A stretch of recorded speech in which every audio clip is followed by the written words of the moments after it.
Magandang umaga mga kapamilya. Magkape at pandasal muna tayo. Ako si Risa Singson Kaupeng, Editor-in-Chief ng Kerygma Magazine. Ilang buwan na akong may matinding sipon at ubo. Di ko lang napapansin na tumagal na palang ganito kahaba. Hanggang nung nakaraang buwan, pagkatapos ng isang linggong nakakapagod na seminar para sa aking trabaho, bumigay na ang aking katawan. Nagpunta ako ng ER, umaasang wag naman sana pulmonya ang bagsak ko. Sa awa ng Diyos, hindi naman daw. Pagkatapos ako binigyan ng antibiotics at ilan pang gamot, sinabi din ng doktor sa akin na kailangan ko ng 2 o 3 araw na pahinga. Salamat sa Diyos na pahinga lamang ang katapat ng aking karamdaman.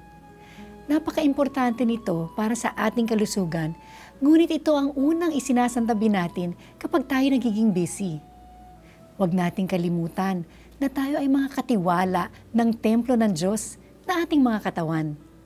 Lalo na sa pagpasok ng panahon ng Pasko na puno ng party, puyat at paglamon, hinay-hinay lang tayo.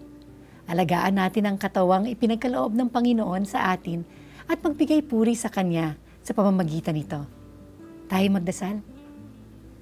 Panginoon, inaalay ko ang aking sarili bilang isang handog na buhay, banal at kalugod-lugod sa inyo.